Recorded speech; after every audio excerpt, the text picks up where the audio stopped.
Welcome to Disrupting Japan, straight talk from Japan's most successful entrepreneurs. I'm Tim Romero, and thanks for joining me. Japan is missing out on the global e-commerce boom. Though there is plenty of e-commerce going on in Japan, but it's almost all domestic, and Japan is really missing out on the growing global market. However, Kazuyoshi Nakazato, founder of Zigzag, is changing that. Japan's e-commerce exports are still relatively small, but growing at 140% a year. And Kazu's looking to increase that even more. But as you'll hear, that's not easy. Kazu and the team at Zigzag are up against strong entrenched interests, language barriers, and one particularly frustrating aspect of Japanese business culture that we'll talk about in a few minutes. Kazu and I also discuss what COVID taught us about the resilience of global e-commerce, some things you should never try to sell online, and Kazu also shares some really great advice about how to survive and grow as an independent e-commerce site. But Kazuyoshi tells that story much better than I can. So let's get right to the interview. So we're sitting here with Kazuyoshi Nakazato of Zigzag. Yeah, Zigzag. Who's helping Japanese e-commerce sites sell globally. So thanks for sitting down with us. So I explained really simply what you do, but I think you can explain Zigzag much better than I can. So what does Zigzag do? We offer a service called World Shopping Base. Our own e-commerce site can quickly transform into an international site. It's very simple. All it takes is a single line of JavaScript tag. It provides multilingual input forms, multilingual customer support, and overseas payment support. That's a lot for one line of JavaScript to do. Mm-hmm.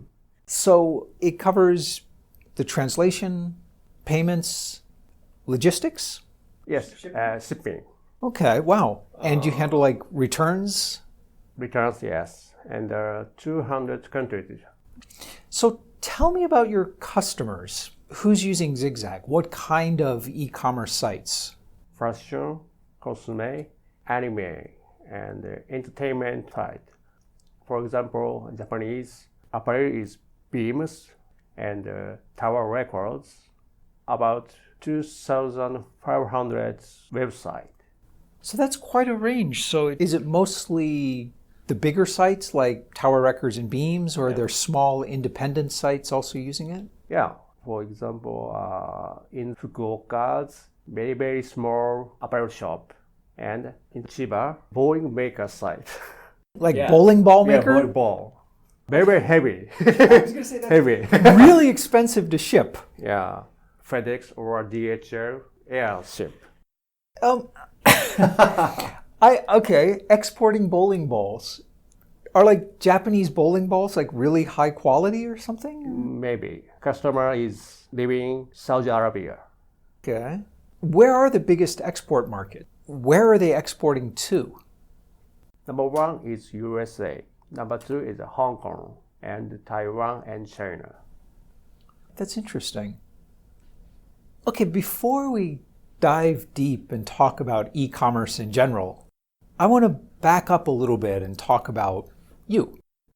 So before you started Zigzag, from like 2010, you were CEO of a company called Growbits, right? Growbits, yes. A very similar business model. Growbits is a logistic-only service. So you left Growbits to start Zigzag.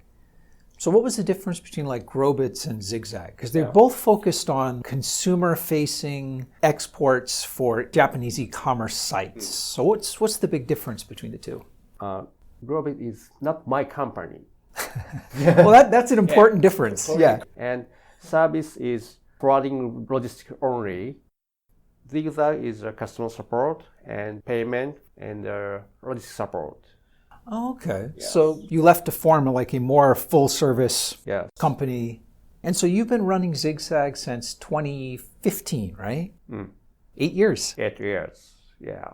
So that's interesting because 2015 was still kind of early in Japan's e-commerce boom. The first 3 years, only one. Just you? Yes. For 3 years? Yes. Okay. How big are you now? Now, 55. 55. Yes. And customer support partner in the Philippines and China, and logistics partner and in the Chiba. All the team, maybe 100 over. So, I mean, it's a lot of growth, but a lot of work over 8 years. What's been your go-to-market strategy? So how did you get your customers? Do you integrate with Rakuten or Base or Shopify? Yeah. First, call to website. Mochi Mochi, faster. Second strategy, and alliance partner. In Japan, large cart service, e-commerce cart in the GMO make shop. Oh, GMO, yeah, that's right. Future shop and Ebis Mart, EC Bing. There's cart is large commerce site and many commerce site network. Yes, alliance partner, zigzag bundling service. Okay, it's an option for their customers. Overseas shipping option on. So right now in Japan, what are the biggest e-commerce platforms? Rakuten is not yet offer a service. But what about companies like Base? Base is not alliance, but we service supporting. Okay, so you can integrate with them. All right. So that makes sense. But there's two parts of it. So it sounds like integration makes it very easy for the users of this e-commerce platform to use your service. But how do you convince these shops to sell overseas? Because it seems like most Japanese e-commerce has no thought to selling overseas. It's strictly selling in Japan. Social media. In the China market, we approach TikTok, WeChat, and Alipay network. So, like, if you're running an e-commerce site, you're talking about the payments, logistics, returns. Zigzag handles all that. But there's also what seems to me to be the most difficult part, which is actually finding the customers. Anime category is a community. Facebook, Twitter. That makes sense. For something like anime that has strong word of mouth, they have fans. But you also mentioned like some of your biggest customers are like fashion, cosmetics. These are really competitive for internet advertising. So how do those companies reach customers in, say, America? No advertising. Organic search and organic branding about 2% and 8% overseas access. Really? Yeah. So are people searching for that specific brand? Yeah, brand and anime character name. But let's, for example, you mentioned Beams. So Beams is kind of a select shop, right? They're not their own brand. They find cool, interesting products from other brands. So what are the customers searching for? Are they searching for those other brands? These they increase Instagram and Pinterest. So photos. And so these are like, for example, Beams or Beams-like shops running their own Instagram and their own Pinterest and people saying, oh, great, click on that. Yes. Oh. Do you also work with the e-commerce sites overseas selling into Japan? For example, Chinese companies or? Yeah, from US to all over the world. And Chinese and maybe Korea. From Korea to worldwide. So for this kind of a strategy, having an internationally enabled e-commerce site, relying on social media or word of mouth advertising or organic search, is there like an ideal type of business perfect for this kind of e-commerce strategy? Promotion is very difficult. Focus targeting country. Apparel category focusing Taiwan, Hong Kong. And figure, character, hobby is US and EU. And is that just because in the US and EU there are communities that are fans of anime, and in Taiwan, Hong Kong, there's communities that are fans of Japanese fashion? Yes. Fashion category in the America, but Chinese people. Size is too long, American size. Oh, right. Just the sizes. Yes. Hadn't thought about that. from America access, but name is Kim-san, Lee-san, Chinese name. Right. Okay. Very, very many user. Are there any kind of goods that you just won't work with at all? Like, what kind of goods just don't sell well overseas? Very big and very heavy. Well, Yes. but you were saying bowling balls were doing. Very is rare case. Okay. Very heavy and very large item is very expensive spin cost. Yeah, okay. So shipping costs really. Yes. Well, that makes sense. Fashion is very light. Yes. Anime is digital. Yeah. Character goods, very light package. Figure, trading card, Pokemon card. Right, Yes. right. Collectibles. Yes. Okay. So I'm curious about e-commerce in general in Japan. In Europe and especially in the US, the end of COVID, or let's say the slowing down of COVID, because it's still here. When COVID has started to go down, e-commerce sales have started to go down as well. Is the same thing happening in Japan? No. In Japan, growth continue, yes. 140% growth. From last year? Yes, for overseas. If we only look inside Japan, that's still growing very strong? No, inside e-commerce is down. Okay, so within Japan, it also came down after yes, Corona. yes. Okay. Well, that makes sense. So e-commerce in Japan seems to be really dominated by like the big three, right? So Rakuten and Amazon and Yahoo. Yahoo. And the Mercari. Oh yeah, Mercari. Yeah. Yeah, they're used goods, so I always forget about them. But yeah, their Mercari counts. Do we still see a lot of smaller e-commerce sites? Trend is big for bigger. What's happening to like the small e-commerce sites? Maybe difficult. Very difficult. But each e-commerce shop maybe get chance. Marketing becomes simple and social media Shopify system, easy sell and marketing. Well, that's the thing that I'm trying to understand. It's much easier to start an e-commerce site today than ever before, right? We have platforms like Shopify, Base. I mean, so many of them now. As you mentioned, marketing on social media is really simple. Zigzag is allowing shipping internationally. Yeah. Very simple, flip a switch. Yes. But it's really hard to run an e-commerce site. The market share for the independent sites are getting smaller and smaller. Once more. Why? Why? Very many players, very difficult searching for user. Too many, hard to find. Brand and item. What is originality? Consumer don't know item originality. So there's nothing unique about most e-commerce Yeah. sites. They're selling the same thing that you can buy on Rakuten. So what is the secret for a successful small e-commerce site? I think brand message, brand story, item originality. What I think is interesting, even though we're talking about very small shops, the branding is the most important thing.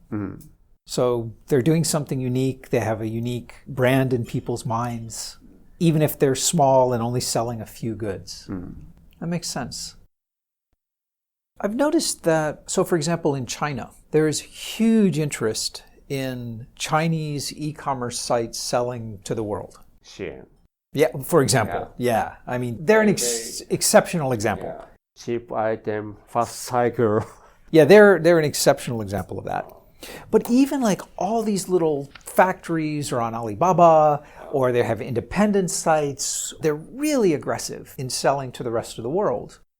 But Japanese e-commerce sites don't seem to be so passionate about going global. Maybe Japanese people not global thinking. Yeah? Yeah. Why is that? Japan is island, and the Japanese character, kana, and kanji character.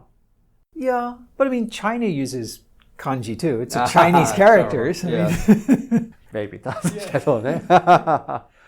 China is not island.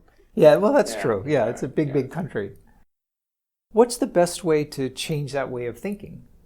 How do you get Japanese e-commerce site owners thinking about global market? These days maybe change globally. But for example, recently the yen became much cheaper. Like last year it dropped like 25%, which I would think would make every e-commerce site in Japan want to sell overseas, right? Yeah. But did it change anyone's opinion? No. Oh, because that's like pure profit, right? I think why your website organic access 2% or 8% overseas access. I said every e-commerce site marketing people. So you can say that even now, Yeah. 2 to 8% of your traffic is overseas. But e-commerce marketing people said our company can't sell overseas. Why? What are they worried about? They think very difficult. Customer support disrupt payment. Yes, Japanese companies just worry too much. Okay, yeah. Well, I agree with that. Let's try overseas. We say no. Do you think it's improving? Do you think people are getting more open-minded to, well, if business is up 140%, I guess that means more people are doing it now. Yeah. Maybe after 5 years, continue growth. All right. Well, listen, Kazuyo, thank you so much for sitting down with me today. Thank you. And we're back. Like almost everything else about the internet, e-commerce did not work out quite like we expected. I mean, it's great. Yeah, don't get me wrong. I certainly don't want to go back to the pre-Amazon, pre-Rakuten brick and mortar days. Shopping is just so much simpler now. But that brief boom in small, interesting online shops delivering quality goods to a global market might be coming to an end. I mean, I hope not. But we are clearly in a consolidation phase where the big platforms are taking increasing market share. And that's a shame. Because the large platform dominance and their focus on convenience and efficiency not only results in a greater conformity of goods available, but it results in lower quality as well. In a way, it is that very convenience of e-commerce that has led to consumers' growing acceptance of incredibly low quality or even counterfeit goods. It's simple economics, really. When you buy something, you pay more than just the price of that item. You also invest your own time. Maybe you have to wait for the weekend, travel across town to a particular shop, talk to a few people, buy the item, and come back home. Your investment's much more than that purchase price, and the quality you demand will be correspondingly high. But when your time investment is simply pushing a button on your phone, well, expectations drop. This consumer sentiment has been leveraged best by Chinese e-commerce giant Shein, who is taking fast fashion to its natural extreme. I mean, even after last year's drop in startup valuations, Shein is still worth about $65 billion, and in 2021 they sold over $16 billion in, well, low-quality clothes and accessories that often won't even survive more than a few wearings. But the prices are so ridiculously low that, on average at least, their customers are okay with it. It's going to be interesting to see if this market pressure will change the famously high standards of the Japanese consumer. I sincerely hope it does not. But over the years, I've learned never to bet on culture to win over market forces. And this brings us to Kazu's advice about surviving and thriving as an independent e-commerce site. Get the consumer to invest their time in you, not just their money. Now, you obviously don't want to make them drive across town. You want them to spend their time getting to know you and know your brand and know your story. And that's good advice not just for e-commerce startups, but for all startups and business in general. Your company and your brand needs to occupy a unique place in your customer's mind. Even if it's small, show them something unique and valuable, and customers will pay attention.